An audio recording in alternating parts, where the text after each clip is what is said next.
Tamil standards, attractive women definition is so different. It's based on skin alone. What if she had cleared the entrance with this kind of mindset? The way men are respected is not the same way as women are respected. And when I was asking for a toilet, they were like, no, this is the only toilet we've been having for years. For someone to like each other, color is not a factor at all. I used to wipe the toilet with a tissue paper. See, your eyes are beautiful, you look so beautiful. It took 27 years for me to realize that. Never in Tamil Nadu I had an opportunity to realize that.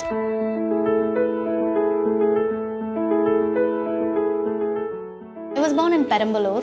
In my birth certificate, it is Perambalur that is registered. And when I was born, I was the first child. On my mother's side, I was the first grandchild. And on my father's side, I was not the first one, but then they were all awaiting grandson. Instead, I was a granddaughter, and I was not received very well. So looks like some of the extended family members started crying in the hospital, saying that a girl child is born, and this had an impact on my parents' mind. They were also pretty much young.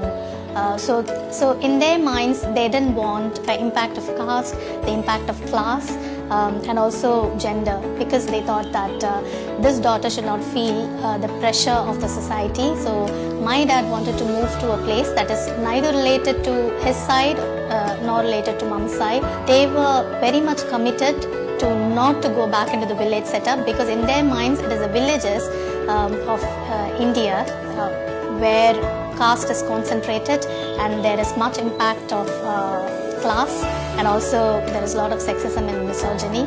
So they were pretty much committed to not to expose us to that kind of setup. Appa, because he grew up with the support of the teachers, and he grew up in welfare hostels, he spent most of his holidays in reading stuff. He was into the Dravidian politics of those days. He had an opportunity to be associated with Tandai Periyar in those days. As a student, he used to tell us that he used to sit under the lap of Tandai Periyar. My dad's mom's marriage was a self-respect marriage, what we call a Suya Maryade Thirumanam, without a Brahmin priest. And my dad didn't pay dowry. My dad did pay dowry to get my mom in. So it was the other way around of what happens in the normal society. Obviously, I had marks. I came first in matriculation in my 10th standard. And 12th standard, I had enough marks to enter medicine. And I got selected in Tanjore Medical College. That's one of the best medical colleges those days. One of my uncles was in Tanjore, and his family was settled there. My aunt is a distant cousin of mine, so she was pretty much because those were the days of Navarasu issue. If you remember, in 1996, I was 97 batch. So they were all concerned about leaving me in a hostel. They were concerned about the amount of ragging that's going to happen, and they were concerned about women's safety and issues like that. So she was pretty much concerned, and then so the whole family accompanied me inside the medical college first day, and they were all with me when my first ragging happened. So I was pretty much protected by the whole family. And when I entered into college, for the first time I came to know that where I stand in terms of Tamil beauty standards. Because even in ragging, the men will be, my college seniors will be like, who asked you to come in the front, go back. We'll be sent to the back. The attractive women, because for Tamil standards, attractive women definition is so different. It's based on skin alone. Skin and skin and skin alone. For the first time, a man came to me and told me that, see, your eyes are beautiful, you look so beautiful, was in Delhi. I was 27 by then. So I don't think a Tamil man ever, the Tamil society ever saw a girl with dark skin as beautiful. And my parents always told us, whenever we used to raise this issue with our parents, they always told us this, that you should be happy that you're not you're not acknowledged for your beauty. Because that is not what we want. We want to be educated, we want to be empowered, and your empowerment doesn't come from beauty. So we were okay with that. But when I went to Delhi, men were swarming at some stage. I could see that, they were coming around, and then they used to say, see, your eyes look so beautiful, your hair is beautiful, your skin is beautiful. And then for the first time I realized they were men from Punjab and Haryana, and for the first time I realized, okay, fine, for someone to like each other, color is not a factor at all. It took 27 years for me to realize that. Never in Tamil Nadu I had an opportunity to realize that. And yes, in London I have always seen that, it's all beyond color, right? Admiration is beyond color. And it feels good when you are admired for your beauty as well, right? For your looks as well, the way you dress, the way you present yourself, it feels good. So this happened in Delhi and London, but it never happened in Tamil Nadu till date, I can tell you that. There used to be this rural quota those days, so 25% of my batchmates were from rural background. So what I could understand from day one, I can say, is that they were very sharp. Their grasping ability of the science was far more better than people like us who studied, who did our schooling in English. We've always known this, right? People who do their basic education in their mother tongue, they always have better foundation. The basics are pretty much good.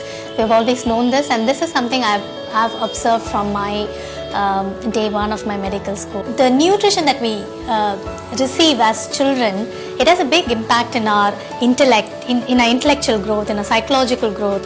This is something I always used to think when there were issues around NEET, and when Anita, when she suicided, there used to be discussions in my undergraduate WhatsApp group. I eventually came out of it because I thought the discussions running there weren't helpful for my intellectual ability and my psychological capacity. But we used to have those discussions, and my friends who are women, who are doctors, some of them are first generation doctors, they used to be critically evaluating her suicide. They used to say that, see, this girl has suicided just because she couldn't clear the entrance. What if she had cleared the entrance with this kind of mindset? She would not have undergone the whole course. This is something they used to come up with. But I used to argue with them, see, with your educated parents, if you encounter failure, because I've had failures even before that in my school days, your parents are going to support you at a different level. And the kind of nutrition that you have received as a child, as you grew up, itself is going to bring in a different level of physical strength and mental strength for you. Your neurotransmitter levels are going to be different with the environment that you grew in.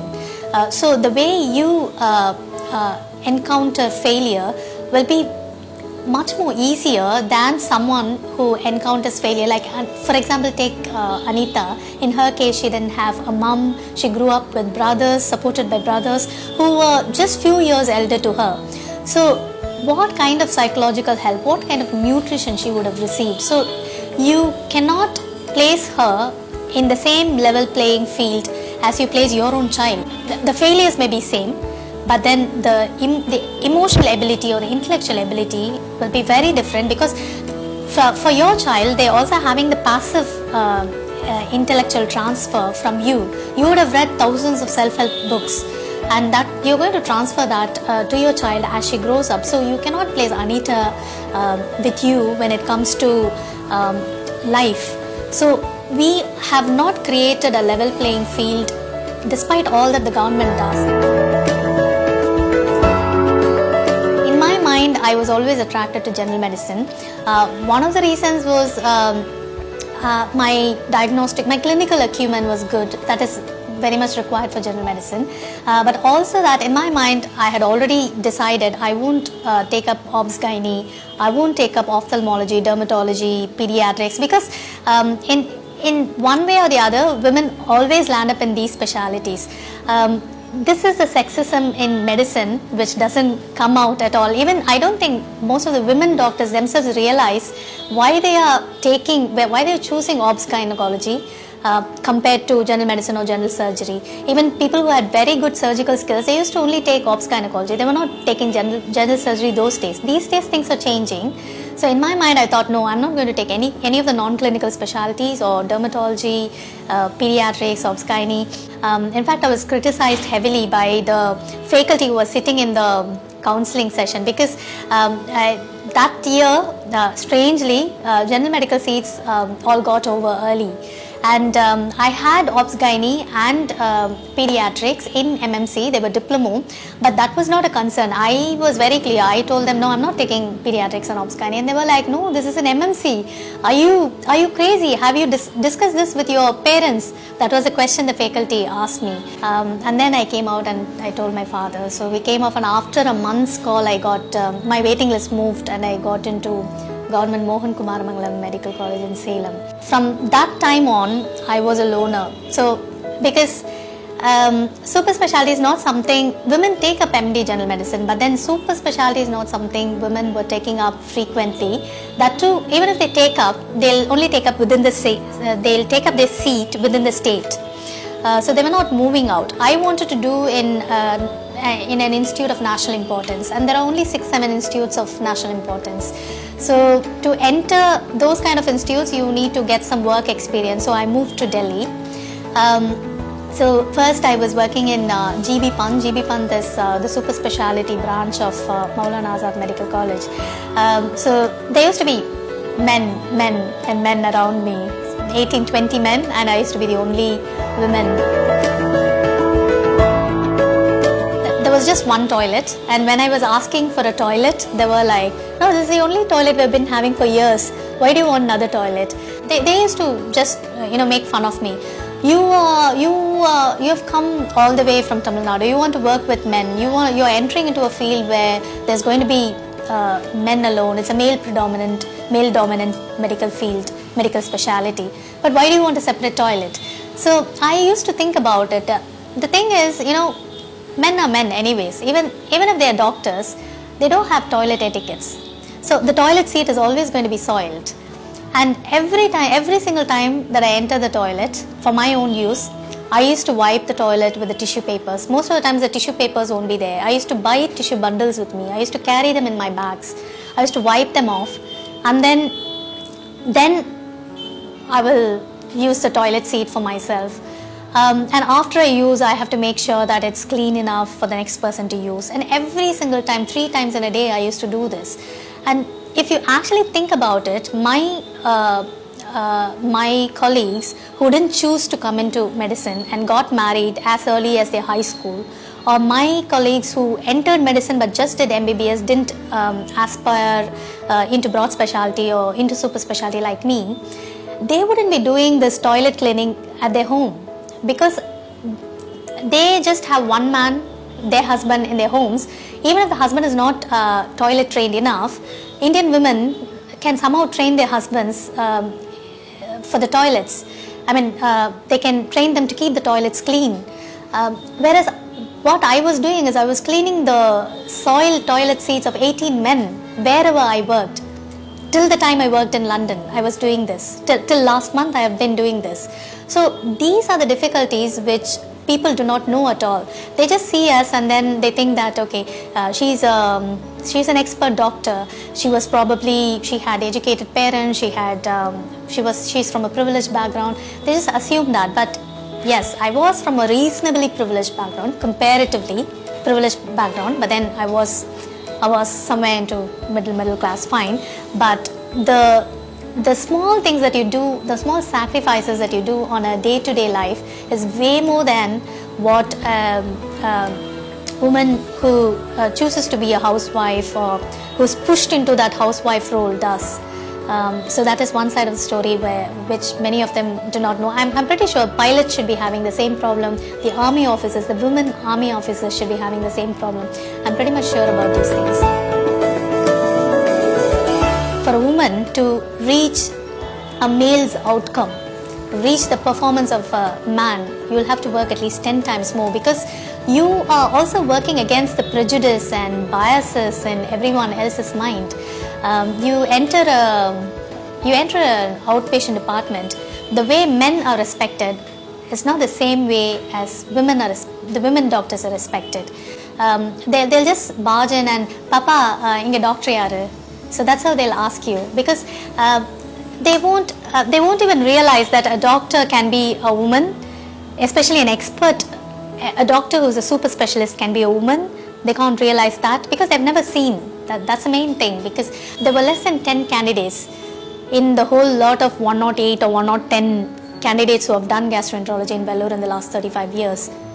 In the previous 35 years, this was in 2013, I'm saying. So generally in people's mind it is not there. Even when I went for the interview in CMC Vellore, the job is going to be very difficult here. Here we don't have any, the way CMC works is such that the duties are not time limited for doctors. So they mentioned that, and then they said the guys are going to work hard. Will you be able to match up the performance of men? When they asked me this, I told them, so I was working in Medanta before I came to CMC. So I was telling them, see, I was Medanta is a private corporate hospital. My job ends by 5 to 5:30. I'm supposed to hand over to the next person, the night registrar who comes in. But I used to do all the left out jobs. I used to sit and go through, whatever I thought was enhancing my learning. I used to sit and do that after that, and I used to leave the hospital by 11 o'clock. In fact, the period when I stayed in Delhi was the Nirbhaya incident period, and everyone used to be afraid, and so everyone used to discourage me from family here, and also my colleagues, my senior colleagues, consultants over there. They used to discourage me going so late in the night. But this was never in my mind. It's not that I wanted to go late in the night, but then this was never in my mind. Because for me, I was so focused, I was so unidirectional. I wanted to learn everything that I could learn in terms of patient care, in terms of gastroenterology, whatever I could learn in terms of procedures, in terms of going through the lab values and making an assessment and reading, sitting and reading there. So time was never in my mind at all. So I was telling this to the CMC interview panel, but in my mind, it became like a conviction that never again this interview panel is going to ask this question to other females who are coming as my juniors. My performance will be to that level that it will be multifold better than men around me. So this was a conviction. I know this is not good. This kind of competitiveness is not good for a person as a human being, for my human body and my human mind. I know this is not good. As a doctor, I know that. But this is where I'm placed in history. This is where I'm placed in evolution. So this is where I'm placed in society. So there's such a bias, such a gender bias. I'm at a point where I have to work at least 10 times more than my colleagues and prove to the seniors or prove to the patients or prove to the nursing colleagues that I'm much more better than them. For what? I don't know for what. Many times I've asked myself, why can't you just relax? Why can't you just go to sleep? Why can't you just go to a movie? But then the only thing that comes to my mind is the next woman should not face the same difficulties that I face, the same criticisms that I face. This is what I used to tell myself. And I should mention this, in London, they all repeatedly gave me a good feedback, saying that you are someone who stands with the patients all the time. I'll come up with a story with that dimension which my bosses would never know if I don't tell them. I was reading Periyar and Ambedkar as I grew up, so I knew the patient rights, and I knew as a doctor you have to be with the patients. The way I got educated in feminism aids me, because feminism is essentially humanism, right? We need to understand the intersectional component in feminism. Intersectional feminism is where we take class, color, caste, religion, geography, educational status, everything in cultural variations, everything into account, in addition to gender. So, because everything else has an important impact on gender. A white Western woman cannot be placed at the same level as a Middle Eastern or a woman coming from Saudi Arabia, the problems are different. The problems are not the same, so the solutions are also going to be different, they're not the same. Now I've moved to a point where in my London workplace, I used to have a female colleague who was a young mother who was tending to an 8-month-old baby. I would say she was my inspiration. She was so quick in delivering jobs. She was such an expert in time management and in everything. So we used to have such a good time as colleagues. And then our consultants, there are times where few of our consultants used to mention that to the male colleagues, are you afraid to be around these two high functioning women? So this used to come at least thrice or 4 times, 5 times we've heard this, and it was really good to listen to that, though it's not a good comment from my male colleagues' perspective, but I empathize with them. But it was very good for me because all the while, so it's been almost 17 years I'm into this, more than 17 years I'm into this field. So all the while it was about, the questions were always about whether you can match up a male colleague. And now they've started asking the question to the male colleagues, are you finding it difficult to match up your female colleagues? So that's where I've moved into. So I'm very happy about this, and I think this is how the future is going to be for women in medicine.